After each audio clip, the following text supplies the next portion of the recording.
is Pia Riggirozzi, Associate Professor in Global Politics, University of Southampton.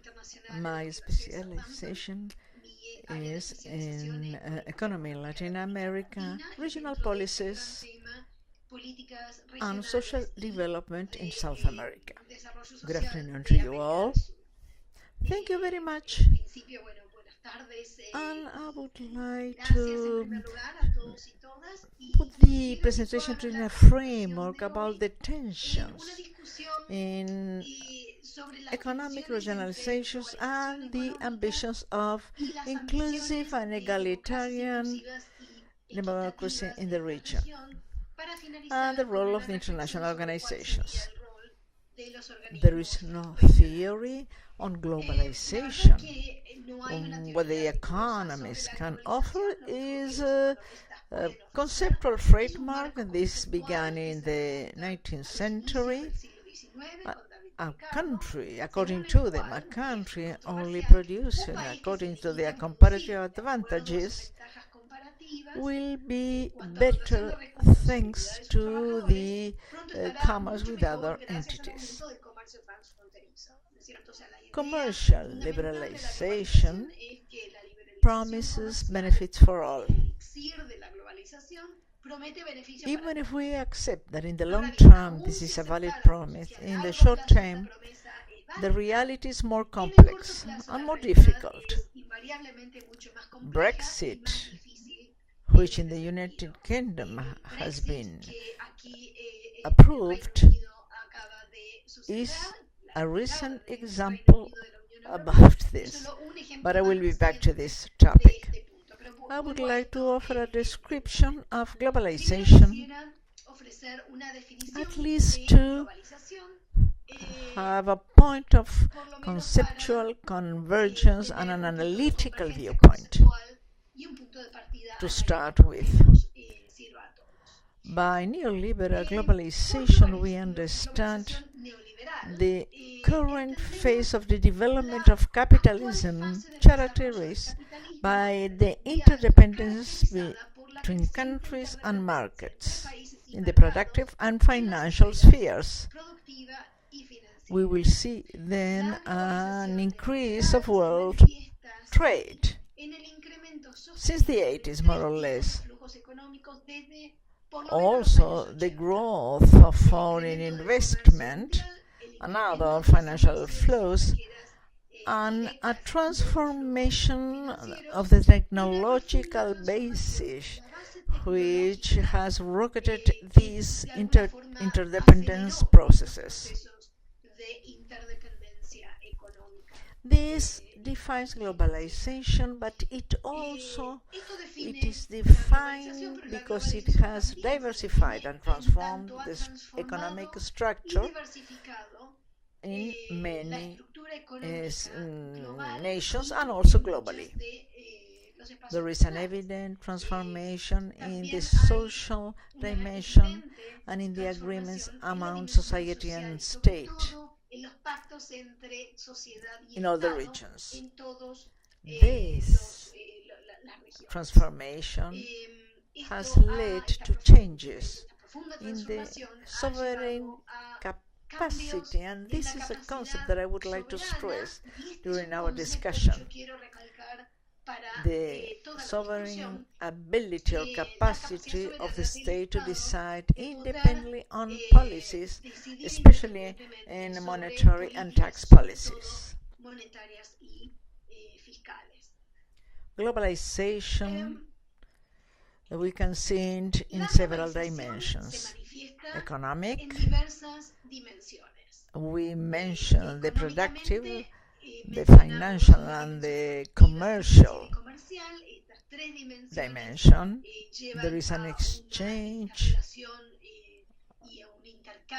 defines a very important place for the market, free trade, and the essential control of transnational companies.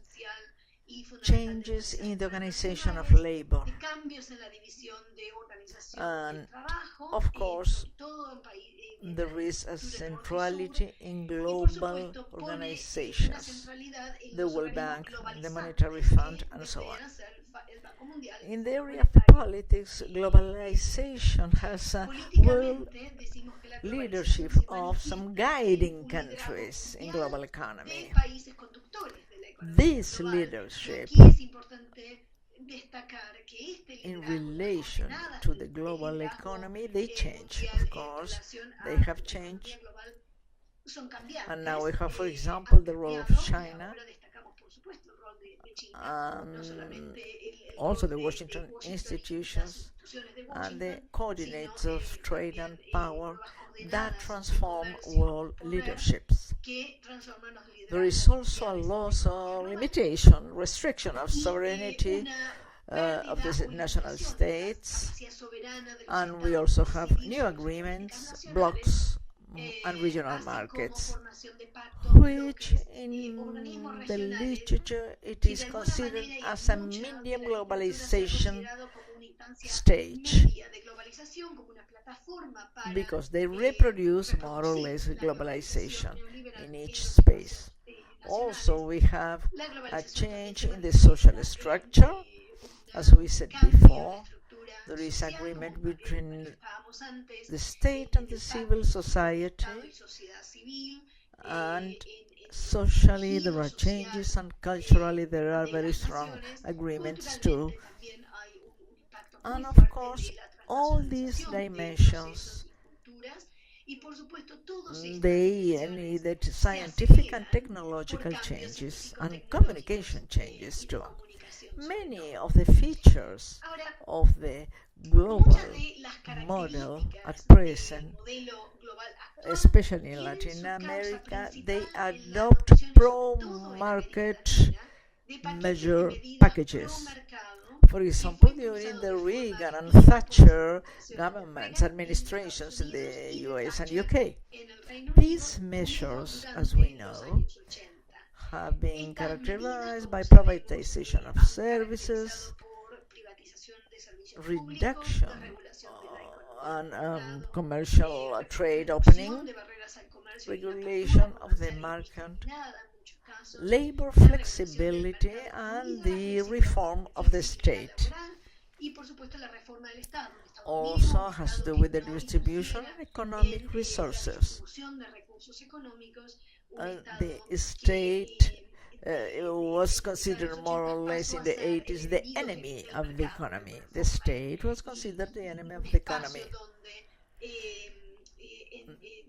This, of course, is a discussion and is part of the neoliberal consensus determining the structure of the government in our country since the 80s.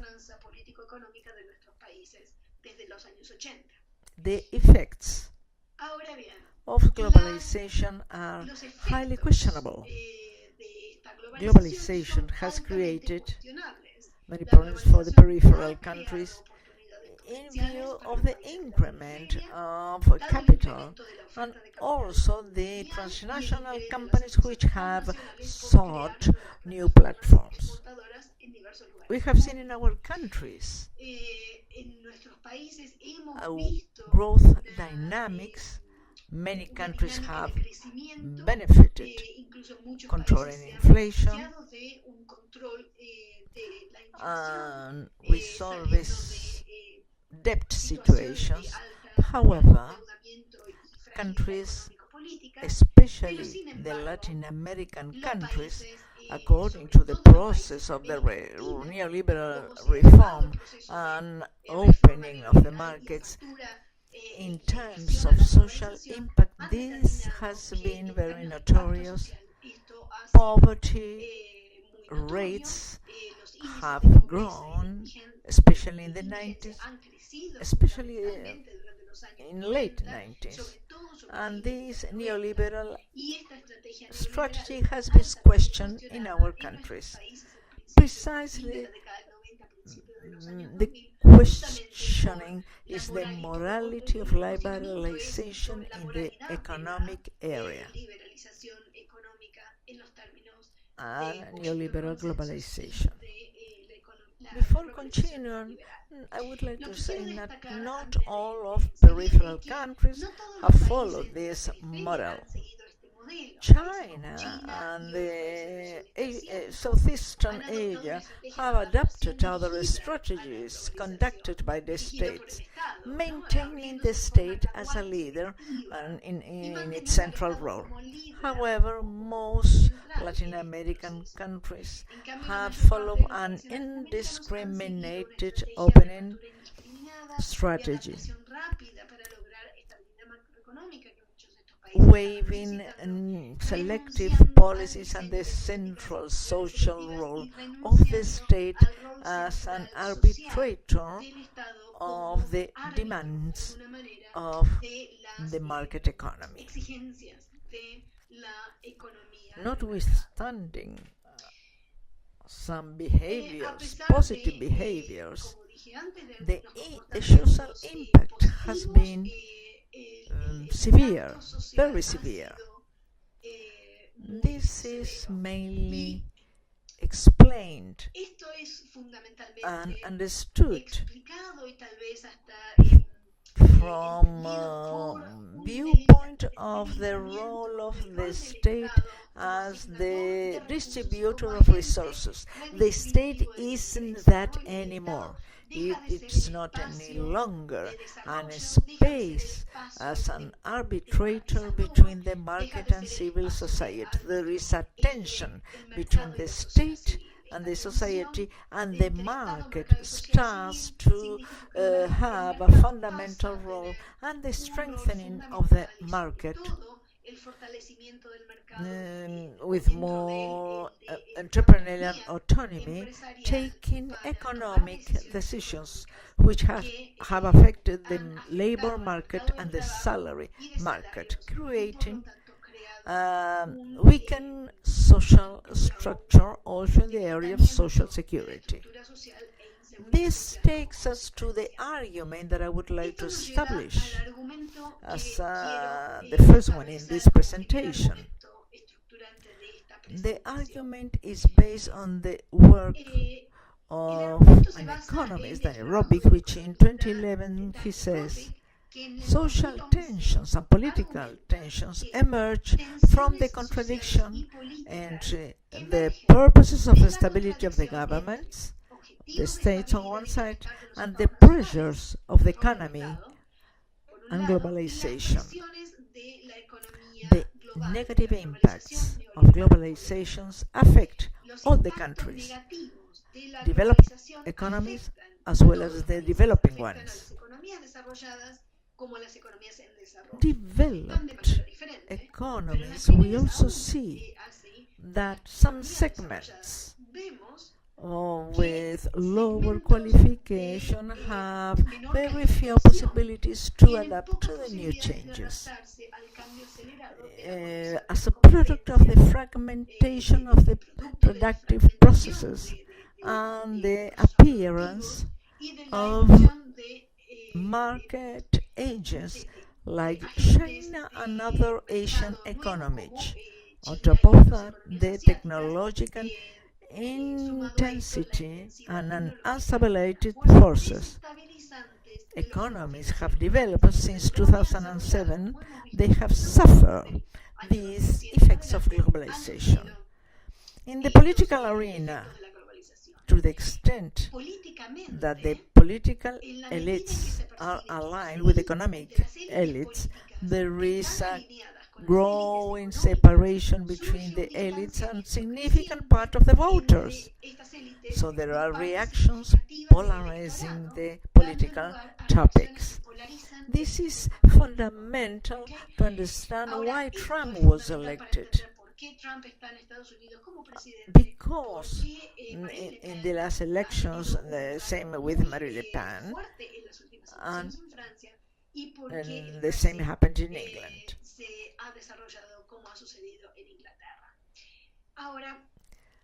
Roderick, the economist that we mentioned before, there is a tension that cannot be conciled between three concepts: globalization, democracy, and national sovereignty, because it isn't possible in a hyper-globalized world with democracy and sovereignty of the states having everything at the same time and with the same intensity. These three elements are tensioned.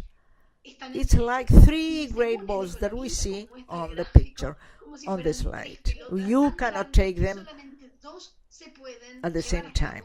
One of them has to suffer. Roderick suggests there is, instead of a dilemma, there is a trilemma, political and economical.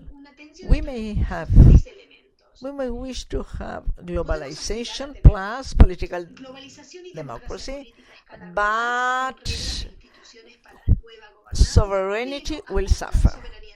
It is a highly globalized world with political democracies, but not all the institutions are working well. So the capacity of the state to make decisions is challenged. Nationalism and socialism are affected if the combination between globalization and democracy, especially a neoliberal democracy, is chosen. Another aspiration is to maintain full sovereignty plus political democracy, but without integrating into the world. So, if we have full sovereignty and political democracy and we choose not to integrate to the world, okay, that may work. This explains what we saw in Latin America in the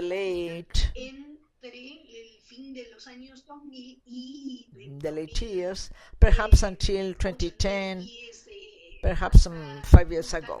And the third scenario is that we may be fully integrated to the logic of economic globalization, maintaining a high political level, but without political democracy, that is to say, social legitimacy. That is to say, there is no opportunity for agreeing the rules and consequently on the impacts and consequences of economic integration.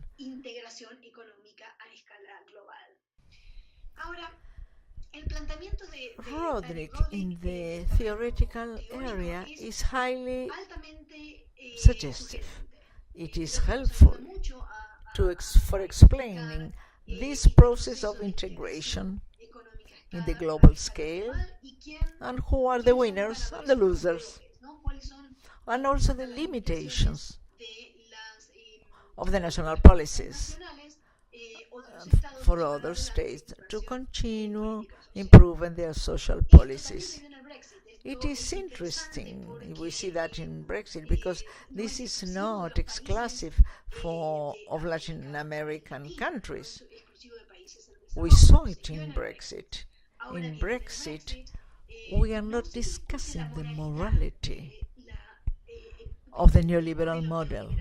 In South America, it was discussed, this model, beyond the power limitations to sustain and have the roots of the model. There is a discussion when not only nationally we are questioning the neoliberal model within the global economy as the framework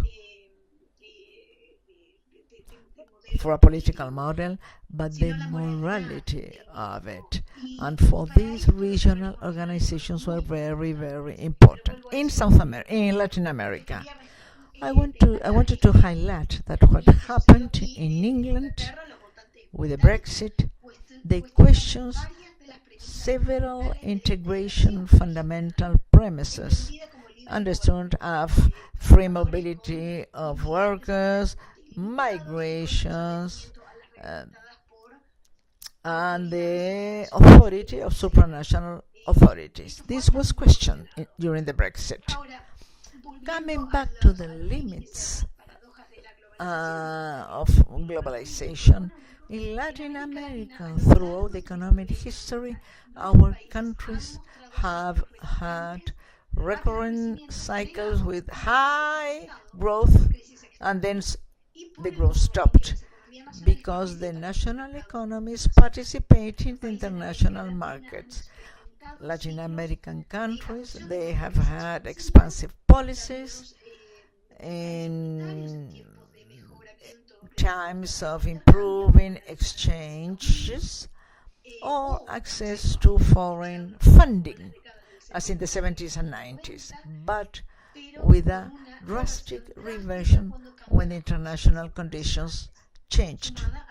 There are also vulnerable productive structures, and all this created limitations that impacted, that we have seen recently with more virulence. On the other hand,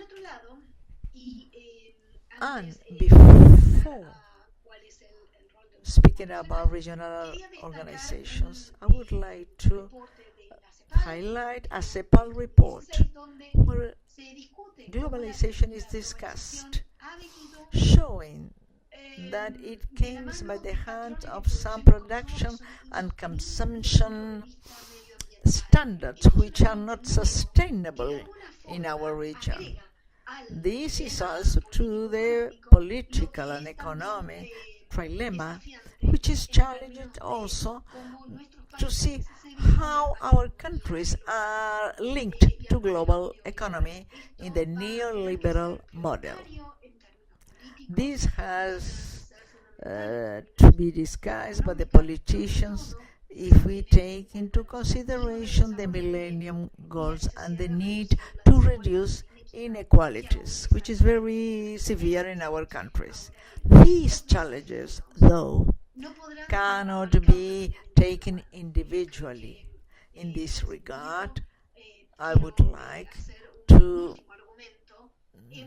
speak about the regional organizations. These organizations are an institutional structure and a space for the formulation and qualification in the political area, which is essential. They are a very important player in terms of development. It is a privileged player. But if we have leadership, they have to have leadership, political leadership, and acting as redistribution agents, also in the area of knowledge and qualification, and coordinate with state and non-state players in order to provide a response to the tensions and to pay attention to the needs of the states. Here we see the role of the international organization, of the regional organization, better said. They must have a privileged position, central position, between the goals and needs of the states and the opportunities and demands of the market. I would like to mention here what Aldo Herrero, an Argentinian economist who died a short time ago, he said that in the case of the cases where in the countries where the foreign influence is strong, successful regional integration may build something solid. We may say that regional integration may build sovereignty without limiting sovereignty, which that question the United Kingdom to the European Union. That explained the Brexit. That is to say, supporting the goals and the needs of the states in the manner they negotiate with the market. and with this I put an end, which is the added value of regional organizations. Regional organizations must be the center of knowledge to generate and facilitate knowledge for the formulation and evaluation of policies, and to establish dissemination mechanisms like seminars, workshops, and so on. This is important for the creation of new policies and also to sustain the institutions. We saw this in the area of health. The area of health, by the way, is a privileged example in this case. The creation of new policies and institutions, public health schools, the issuance of protocols, this has been very important. A second role of the regional organization like UNASUR or the ISACs is to act as a focal point for technical assistance, strengthening of abilities and capacities through support activities to the people in charge of the policy in ministries, international negotiators, and professionals that maintain contacts with the public. Another added value is that these regional organizations have to act as industrial coordination to identify and coordinate industrial capacities existing in the region, especially in the production, for example, of medicines. This is fundamental, and it is an added value of the regional organization, as I said.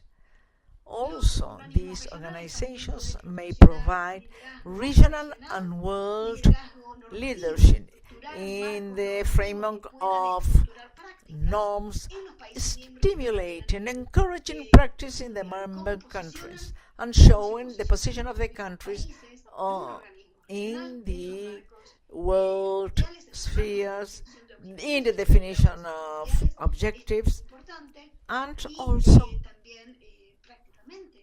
they can support trans-border policies to facilitate cooperation between countries, between thematic networks, and also become a focus for those who can help these trans-border policies, for example, the United Nations or other organizations, multilateral or regional. Finally, regional organization must build links with social movements, movements of practitioners, for example, that work in the area of rights and social policies, and with the academy to create opportunities of political qualification and to assess the policies, the national policies. Concluding, and on the basis of what we have discussed, regional organizations and regional networks of experts, specialists, might have a position between the tensions created between the goals and the needs of the states and the opportunities and demands of the market. In this manner, regional organizations provide a response to the challenges of globalization and to the needs to create policies that close the gaps existing in our countries. Thank you very much for your attention.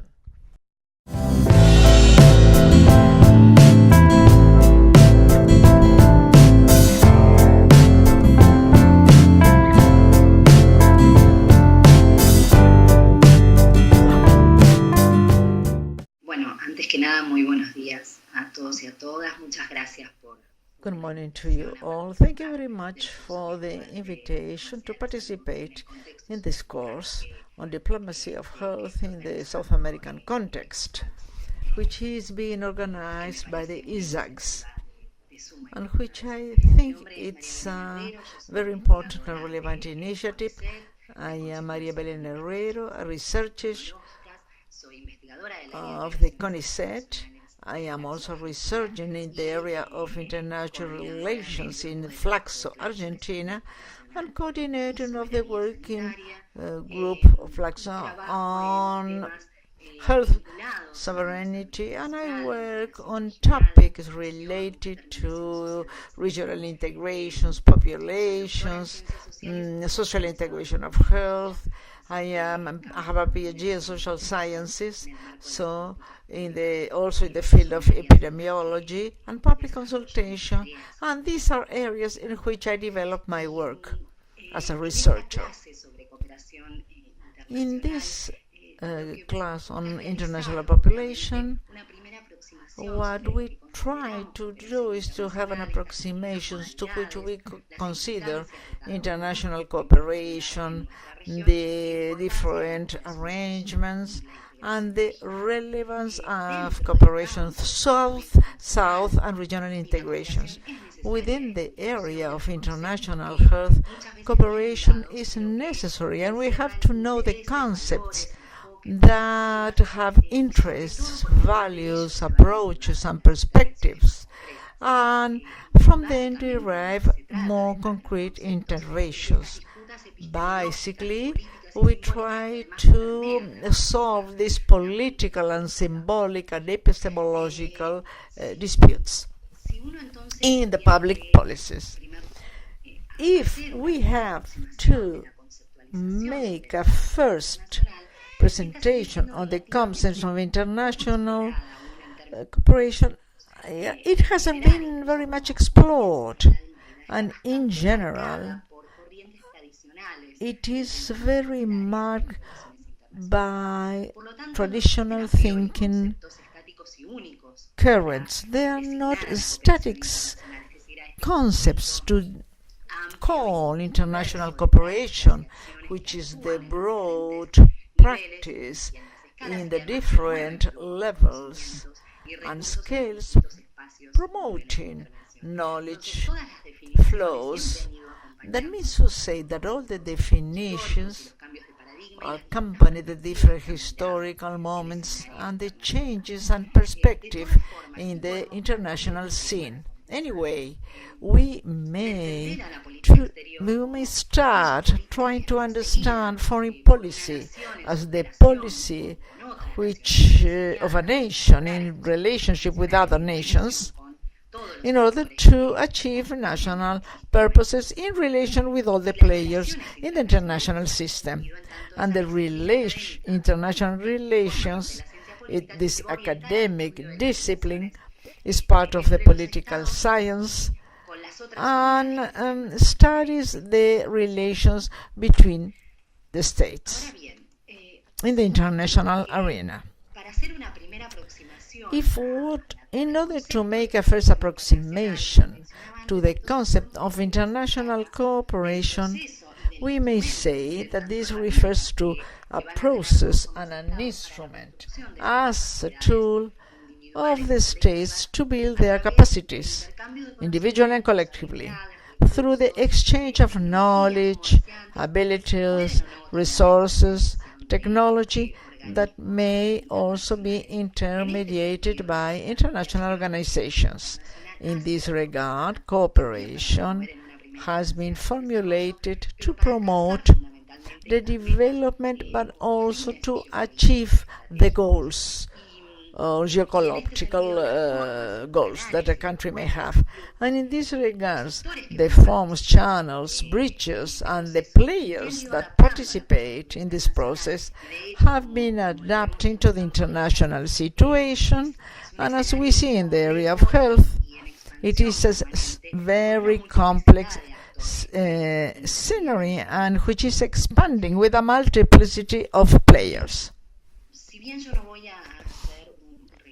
Although I am not going to see all the stages characterizing international cooperation, I believe that it would be very interesting to make this in detail because there are some stages characteristic of the process, the different areas of the population in development, and if we think about the origin of cooperation in general, and the bibliography refers to the period of the post-war as the beginning of the time of international cooperation.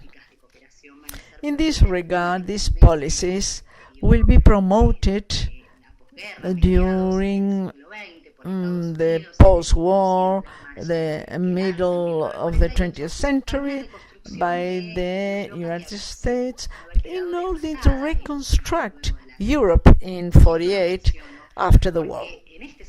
And this is mentioned, and this I mention because in this regard the Marshall Plan, which is the initiation of international cooperation, is an instrument to overcome the crisis after the war, not only ensuring recovery of Europe, but also of the markets.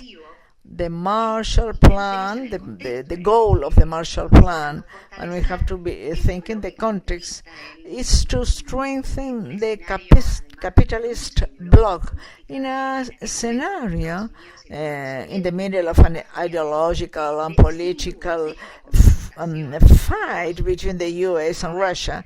And if we see this confrontation among the two blocs, will show the style of the flows to come, and the criteria on the basis of which we will be assimilating these strategic criteria.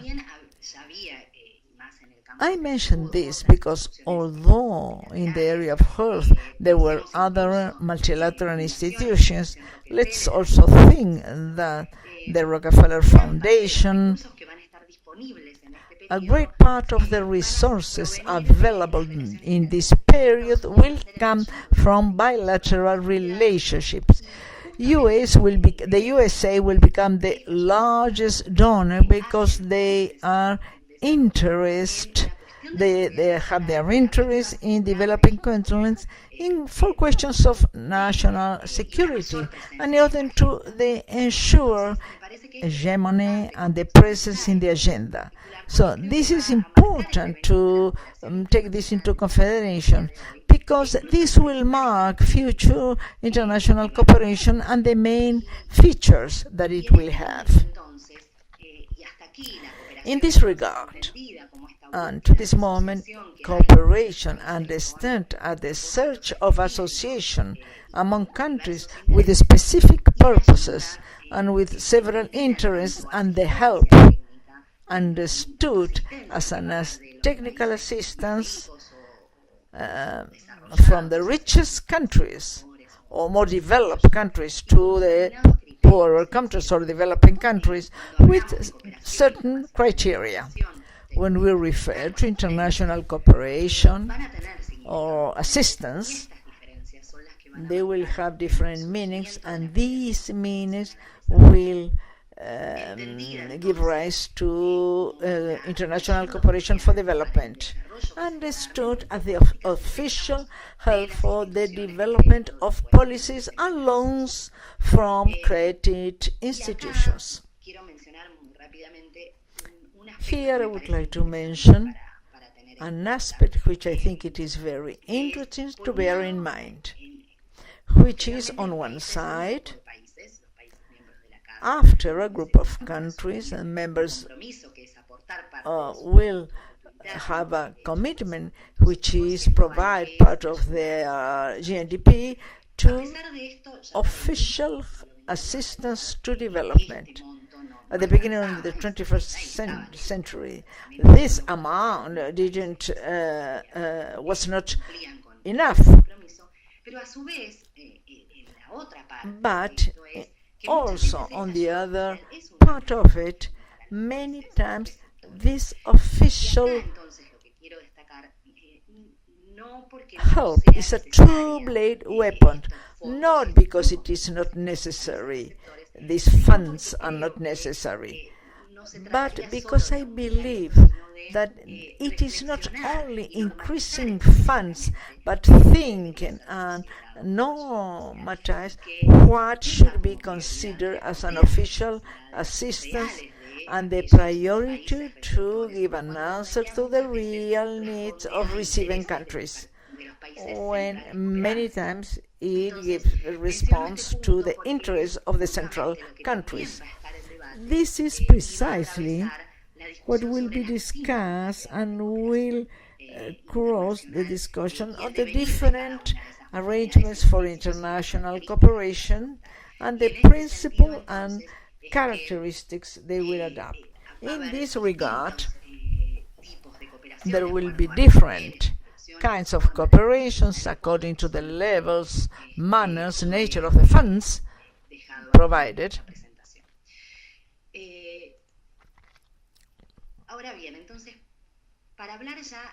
Now, to speak about specifically on the area of cooperation and international in health, I believe that it is very important to bear in mind, although I will not go into details in this aspect,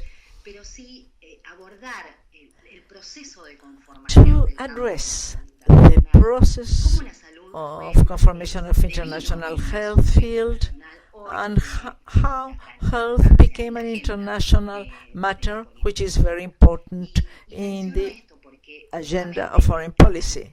I say this because precisely each one of these stages characterizing the area of international health, we could also see the focuses and the paradigms, and we may see the growing liaison between health, international cooperation, official assistance in this area.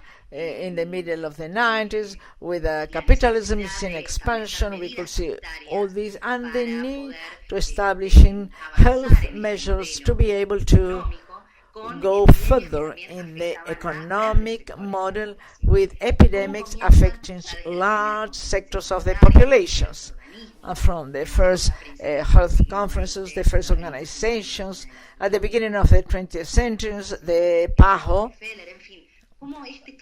the Rockefeller Foundation, how this field has been consolidating, and a multiplicity of players have emerged in the different political stages that have given a hint on how health is seen and how cooperation will be developed.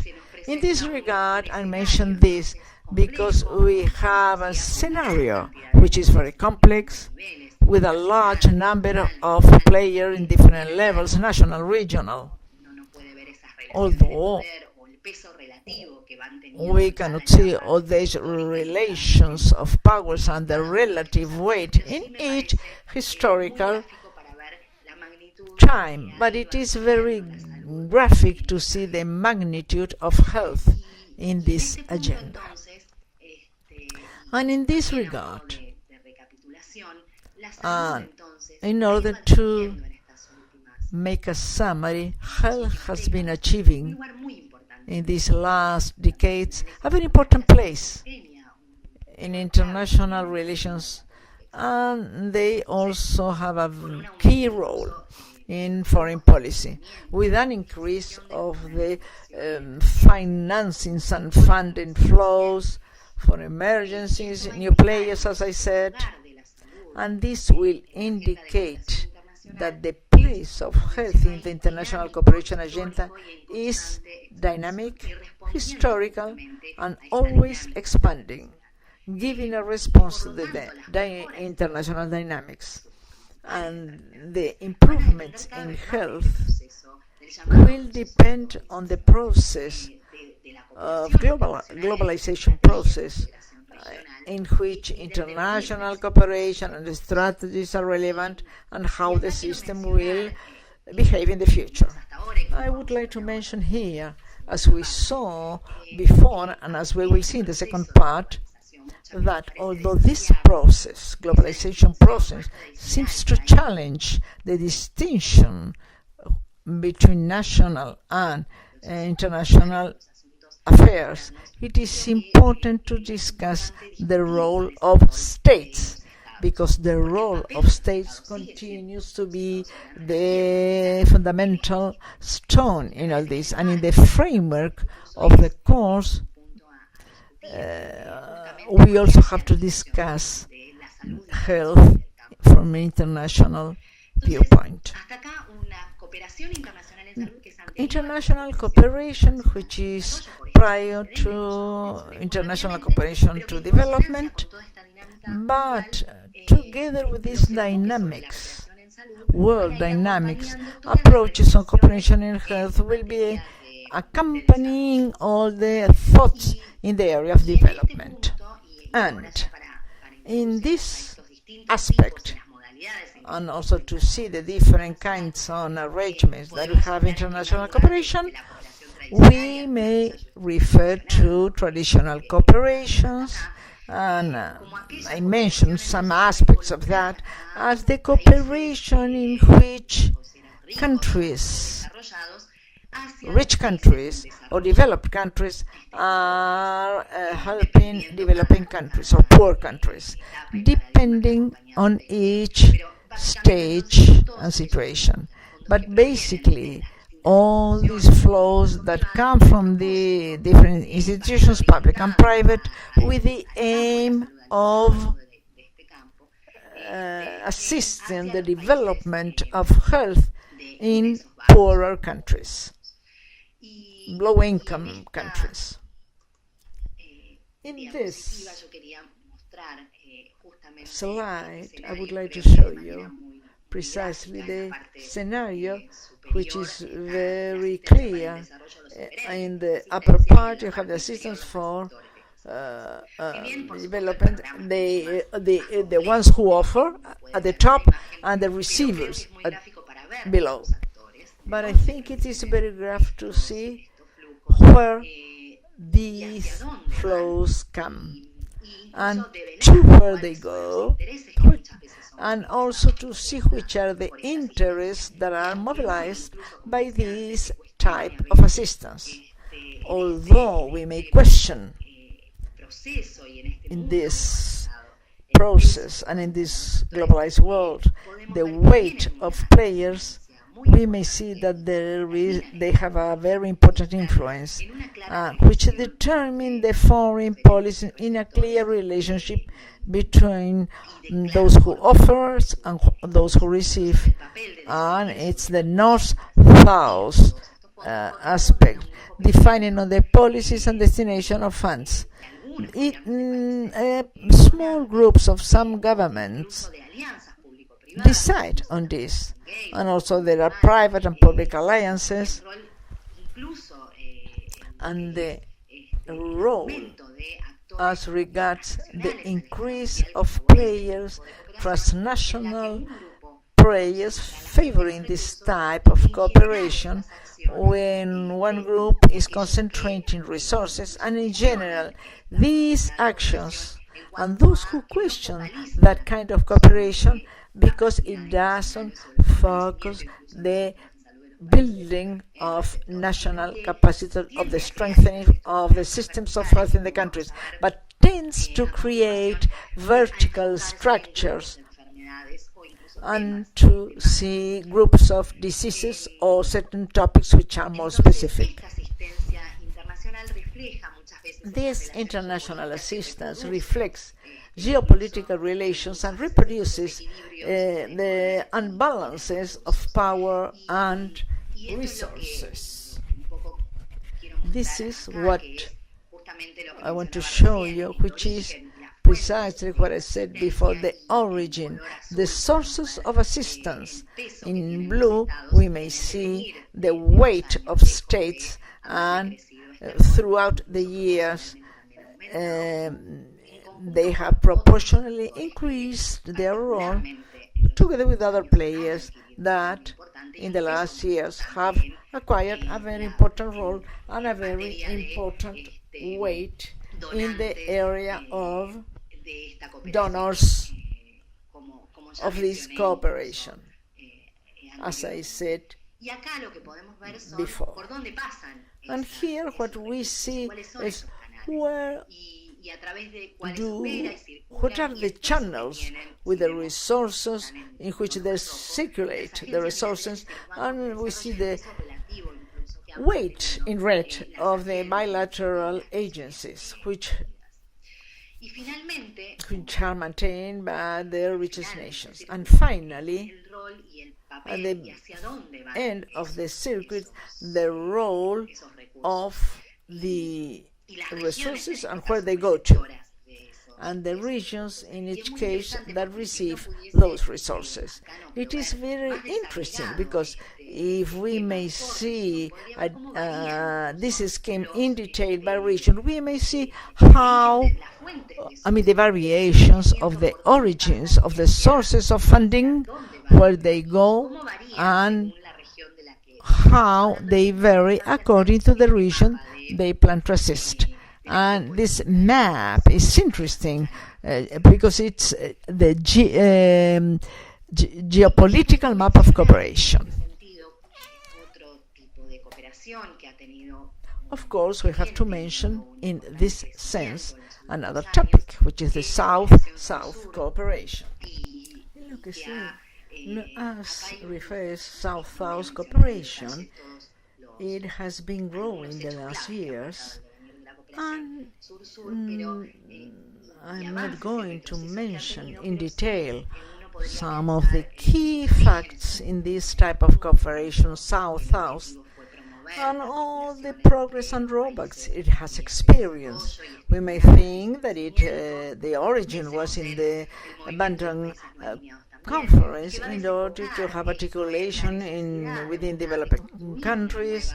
We also have to think about the Not Aligned Countries movement, showing the need of building a new kind of cooperation among countries, among developing countries.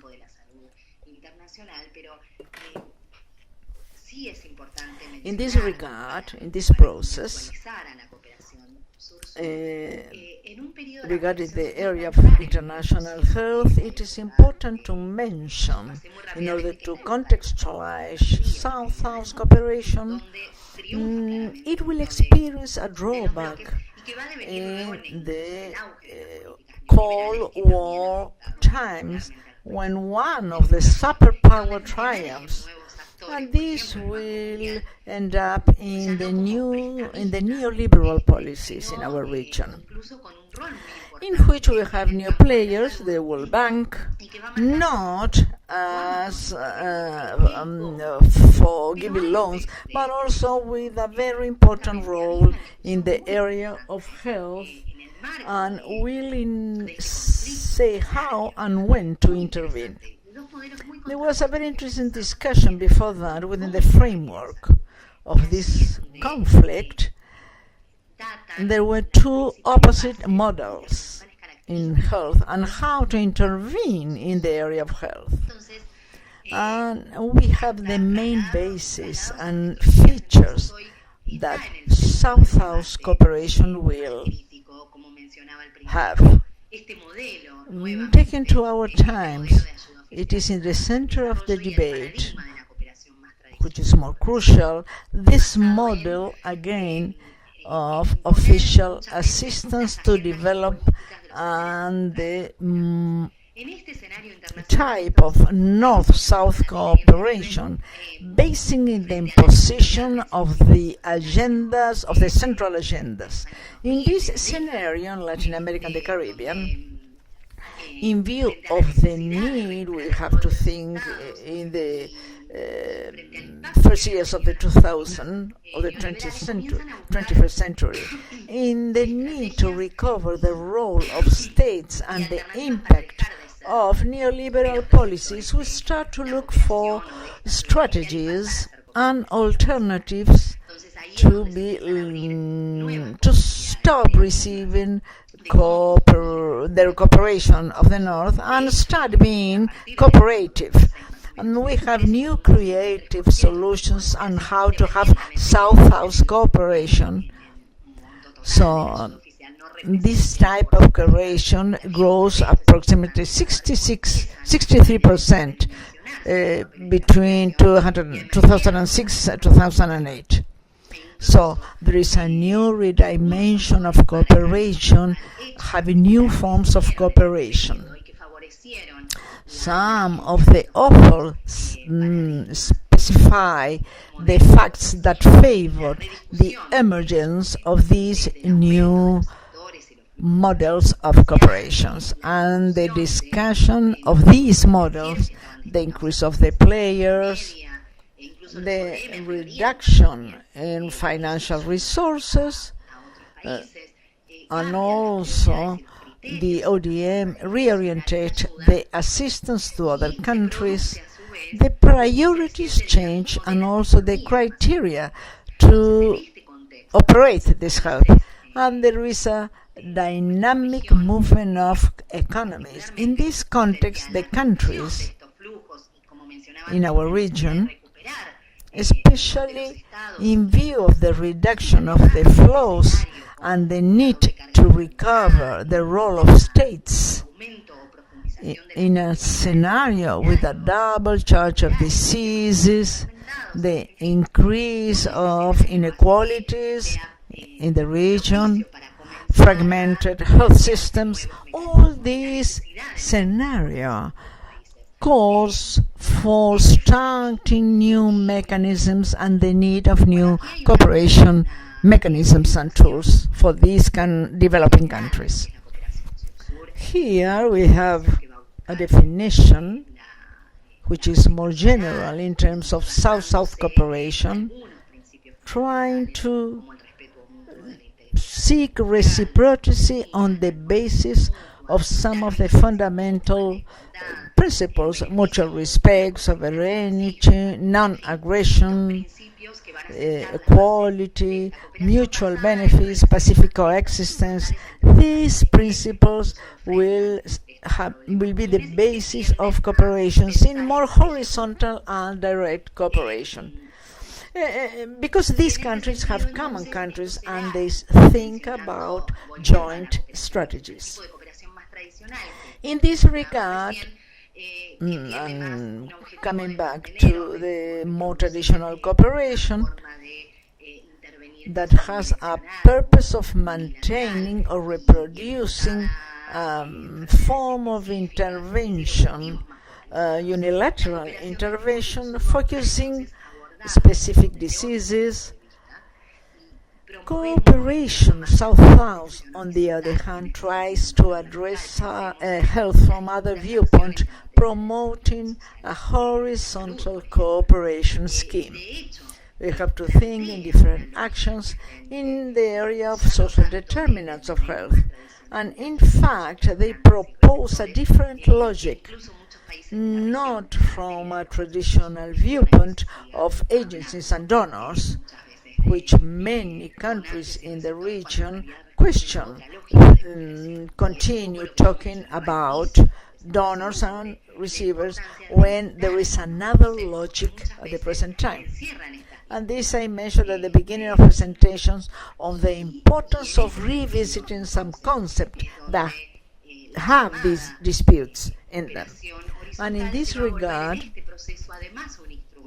the call of the horizontal cooperation will become an instrument of foreign policy and South-South relationships.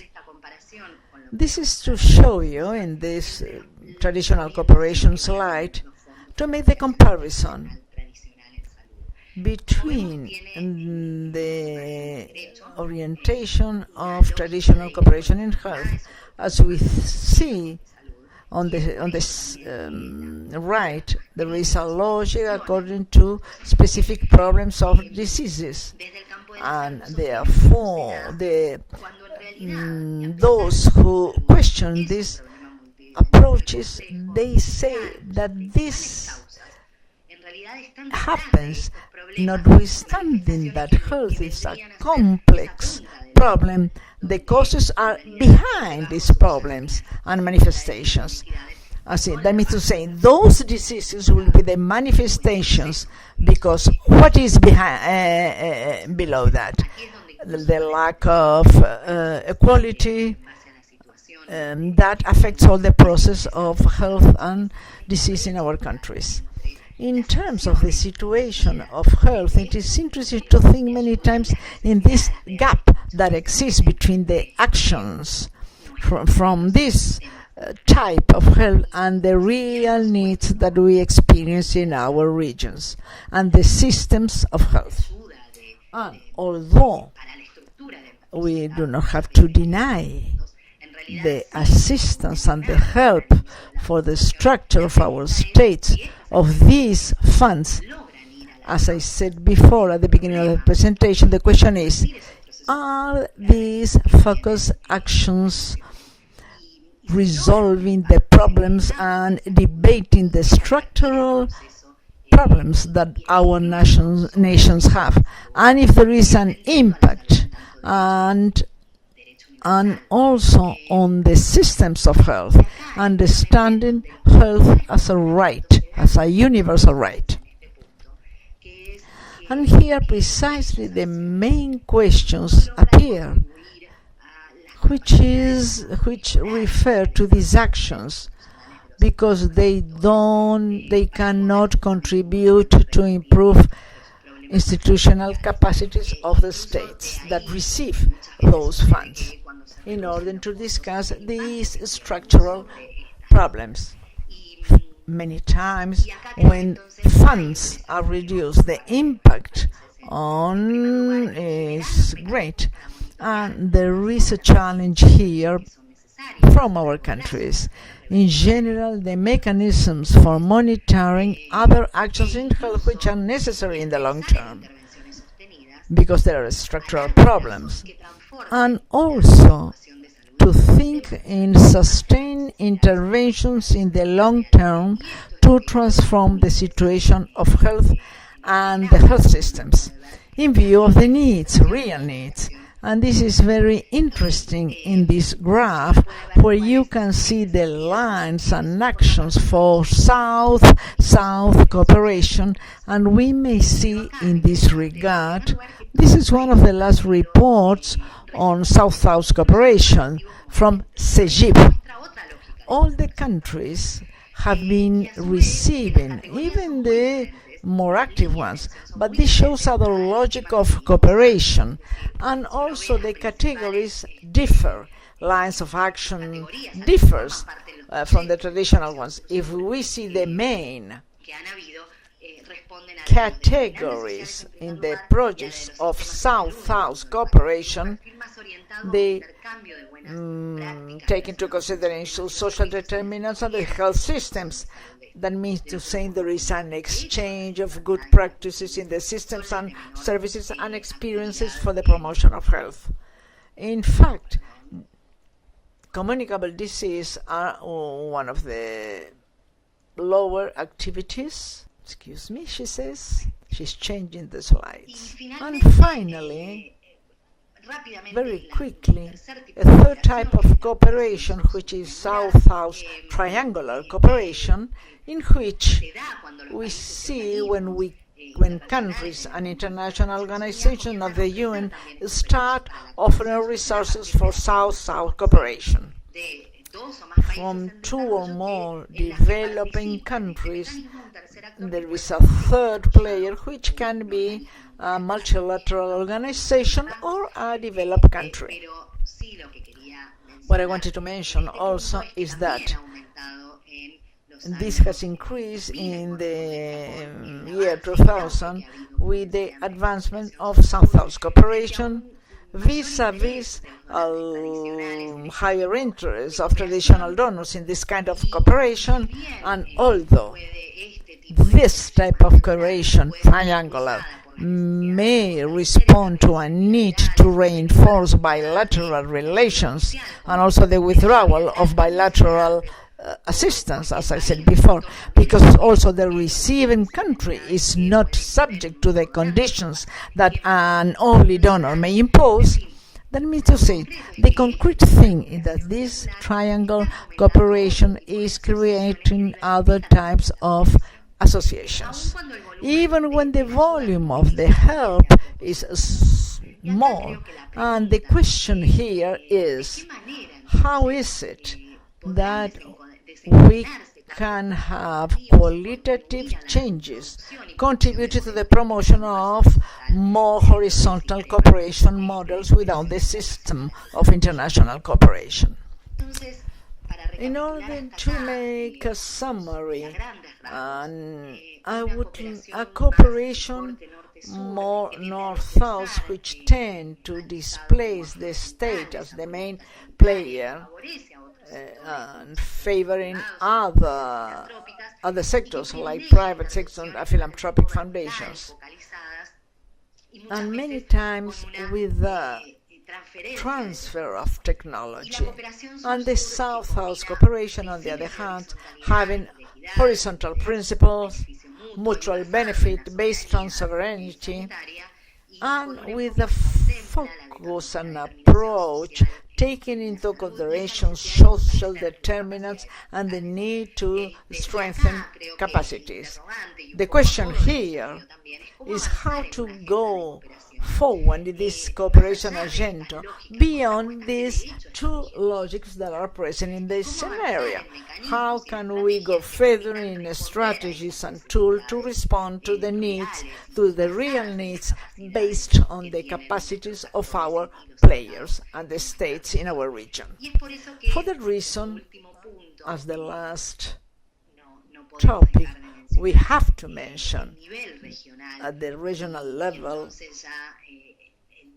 the liaison between cooperation, which is a tool for regional integration, specifically in the area of South-South cooperation. In this context, in view of the need to recover a region and the role of states in the 2000s, with the emergence of new blocs in the regions with different characteristics vis-à-vis the previous ones in our region. And this also poses challenges in terms of cooperation, not only in the bilateral movement, but also in the region. This South-South cooperation implying the countries of the region and also countries outside the region. Therefore, we have to think in the role of UNASUR after the Haiti earthquake, or in the case of South-South cooperation between India, Brazil, South Africa, in the area of public health and pharmaceutical patents. There has been a very interesting cooperation process in the area of intellectual property rights. The strengthening of South-South cooperation as a tool for regional integration is a challenge today and at the present time in our region. And here, this scenario becomes interesting specifically, and it is important in this new regional scenario when we may leave aside the traditional vision, which was an orientated regional cooperation according to the global or commercial economy. Now we are in a new political context, so the solidarity and collective action principles gain force, and we will emphasize in the area of health how to improve access to health in terms of a right through new forms of diplomacy and new arrangements.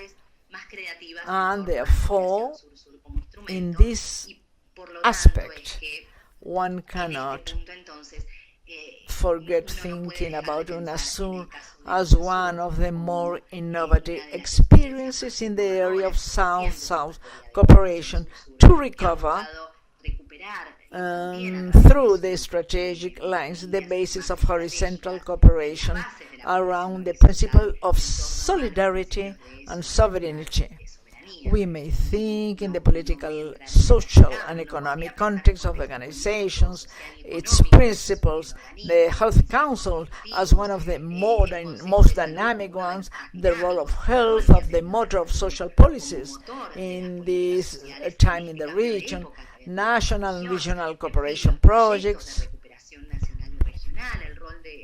the networks, the creation of the ISACs as an innovative institution in the area, proposing a new diplomacy and thinking about the lines which are more strategic, the universal access to health, social determinant, access to medicines, that leave aside the traditional scheme. So there are policies, there are new policies of social cooperation to reduce inequalities in the region, asymmetries, and be able to create spaces for exchange. And probably one of the other aspects that are innovative is the operationality of the three levels, national, regional, and global, so that this synergy may create these mechanisms to reduce asymmetries and go further to strengthen the institutional abilities of the states, and as a bloc to go forward in the global and international sphere and be able to move the international health agenda through topics that give an answer to the needs of the states, of the member states. I think this is one of the innovative dynamics in the area of international cooperation in the region, and demonstrate that some regional blocs may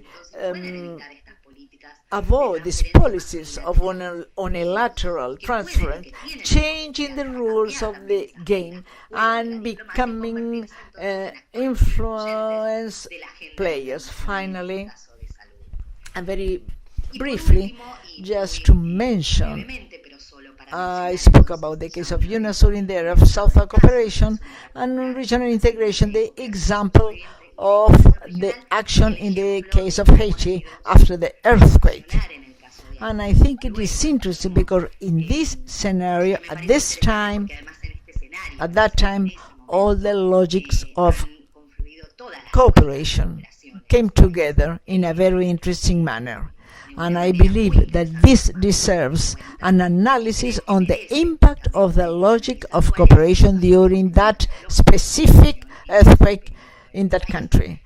What I wanted to say in this regard, UNASUR was a pioneer with a different logic, an innovative logic of cooperation, promoting from the region and in the region, providing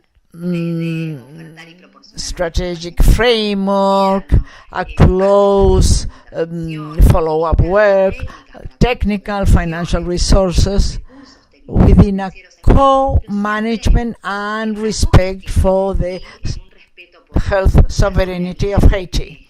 Thinking in different cases, like the Movimiento Sin Terra in Brazil or in the Argentine, the cooperation of UNASUR has been very important, demonstrating that cooperation, South-South cooperation, is possible, is necessary to strengthen the ability of the states and their players. To conclude, and also to make a summary,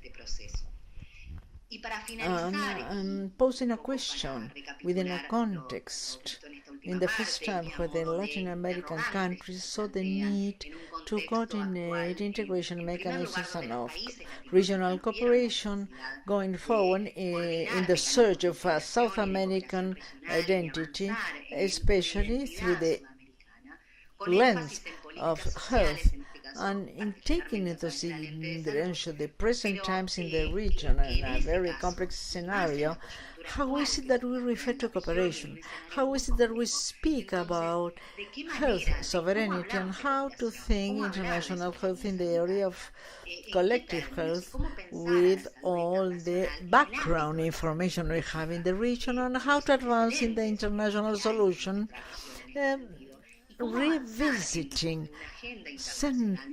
north-south geopolitics and having an added value to build this identity and the improvement of the life quality with the support of the tools and South-South cooperation in a more strategic and innovative manner to advance in health sovereignty in the region.